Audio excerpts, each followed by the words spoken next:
everyone. I've been working on my sweatshirt accessories all week, getting ready for some fall craft shows that are coming up.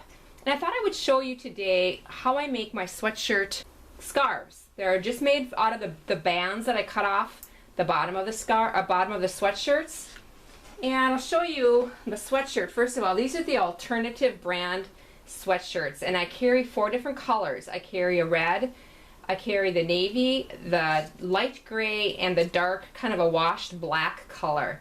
And this year, I do a different design every year. And this year I decided just to go with a real simple circle design with a little rivet in the middle. And I use all 4 colors. And so when I add the scarf, it just adds a nice little punch, and it's cute and it's real sporty. How I make the scarves, as you can see, all 4 colors are on the scarf. It takes actually 4 sweatshirt bands to make 1 scarf, and fun because you can mix and match them. Oh, there goes my kitty cat. Hang on here. Sorry about that. She ignores me completely until I start filming, and then she has to be in the middle of it. But anyway, it's how I start. This scarf is actually a long circle, if you can see it or not.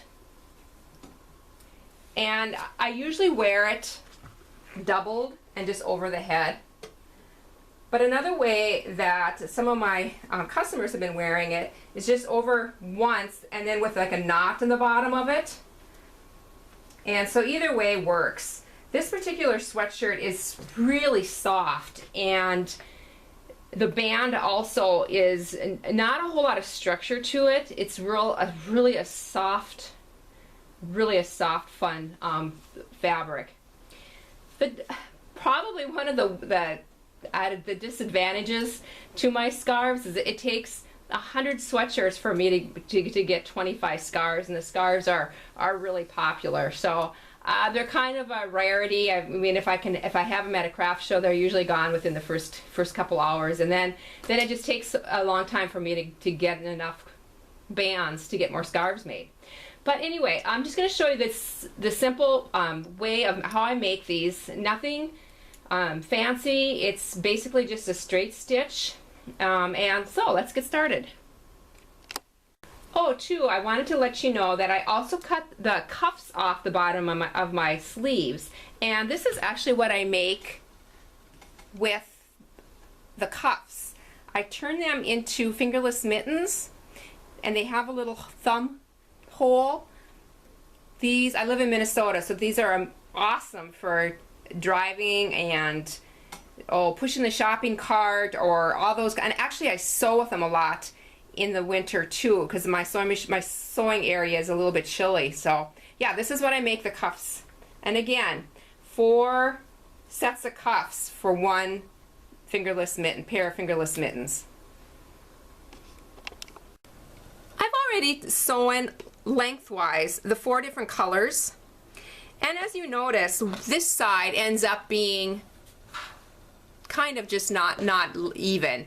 The reason why is this navy sweatshirt was a larger size than, let's say, the red one. As long as the one side, as you're sewing, is matched up and lined up, it works fine. That other side I can just cut off in my next step. But I wanted to go over a little bit about your sewing machine and what kind of foot I use.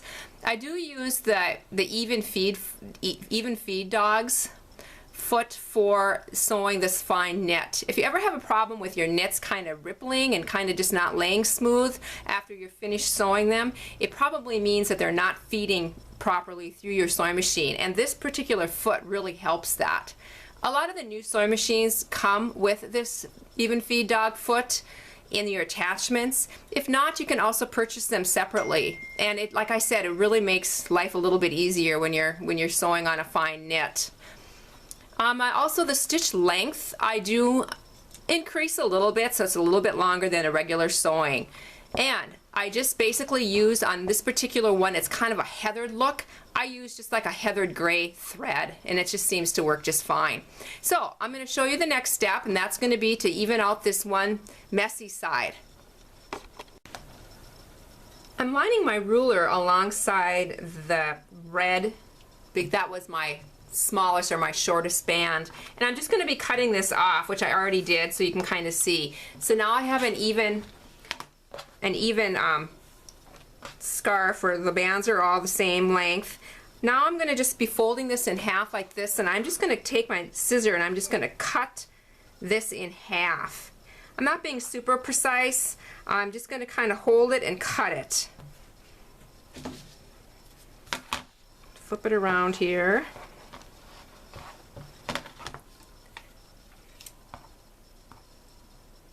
Just getting in between all the layers, and I'm just going to cut this straight on up. Now the next step is going to be to sew these two pieces together. I'm going to be laying the right sides, or the nice side together, and I'm going to be lining up. Now it's going to be the red one and the gray, light gray color, and I'm just going to stitch on my sewing machine with my foot this one, right, this line right here. Now I have something that looks like this, and I have one more seam that I need to stitch, and also one more cut. And the cut is basically when I fold this in half, get it kind of lined up, measure it, and with my rotary cutter and mat, I'm just going to be cutting this right down the center. And this one is lining up to be about 18 inches. So I'm going to cut right in the middle of that, which is going to be my 9-inch mark. And let's see here. I'm just going to get this lined up. 1, 2, 3, 4. 1, 2, 3, 4, 5, 6, 7, 8, 9. Right here. This isn't going to be super exact, but I want to get it somewhat close. And I'm going to just cut this in half.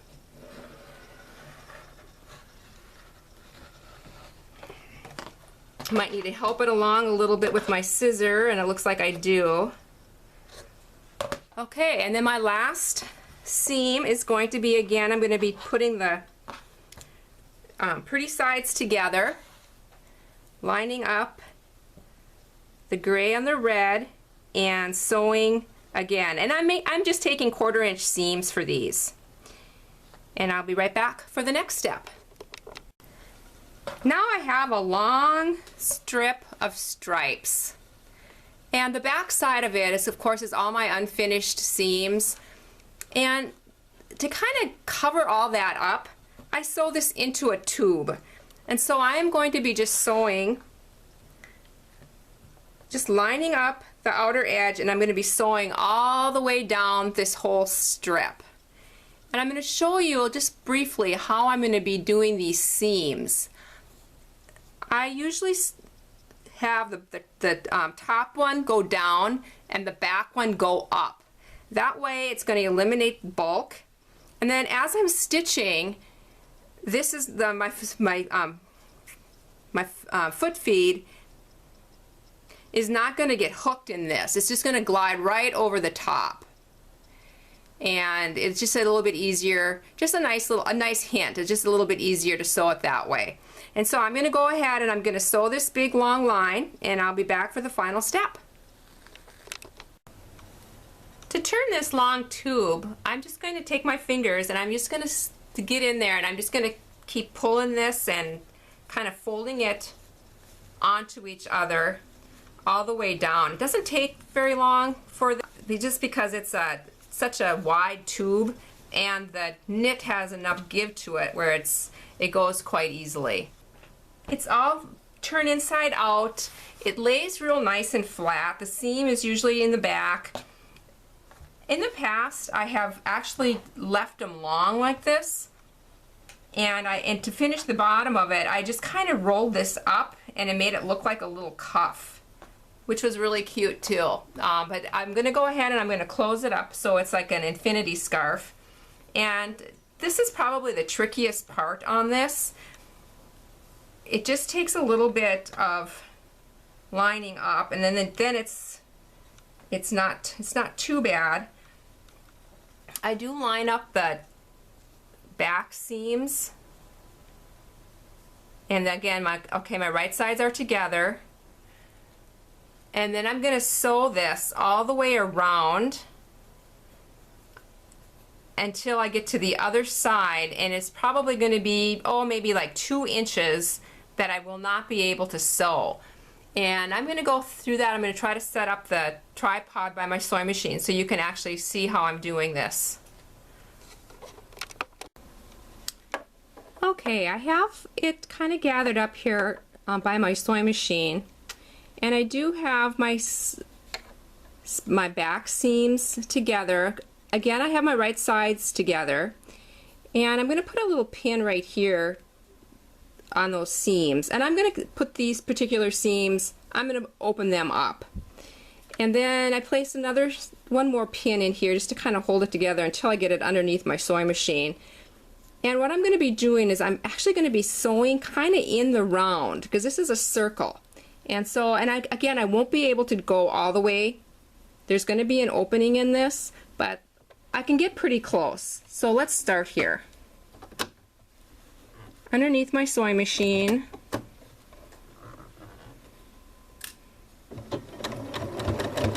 I'm going to go forward and back just to tie my knot.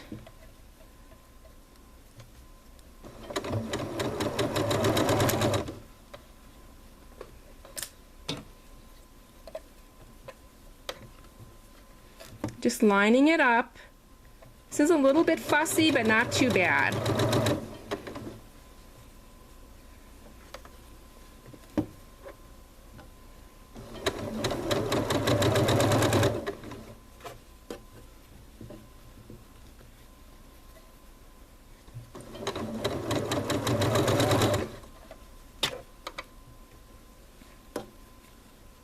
Just got to kind of work with it.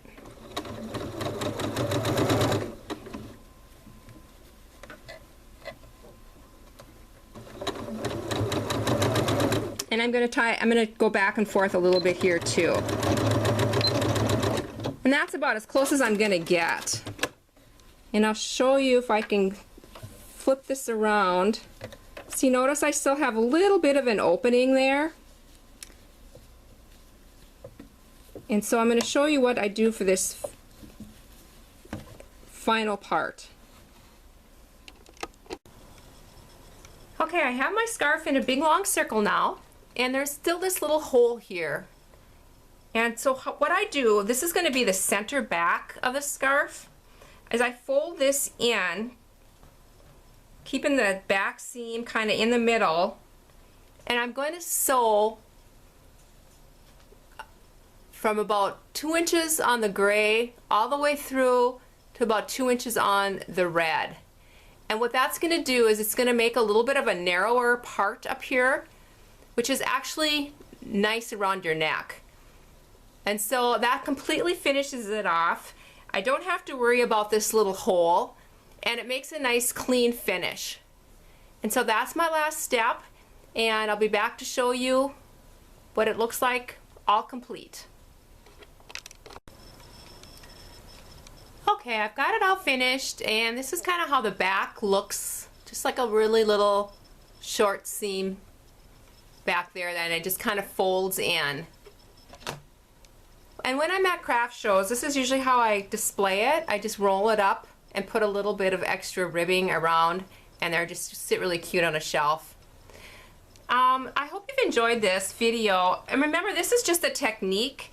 You can also adapt this same method using maybe the bottom of sweaters, thrift store, t-shirts. Some of the large men t-shirts do not have any side seams, and this technique would work just super cute with t-shirts. I would just cut strips, the middle strips, and just sew it the same way. So yeah, and if anybody interested in a video on how I make my little fingerless mittens out of cuffs, just let me know. It's so fun to upcycle and just use every little bit of stuff. I just really enjoy it. So have a good day. I hope you have a chance to create. Bye.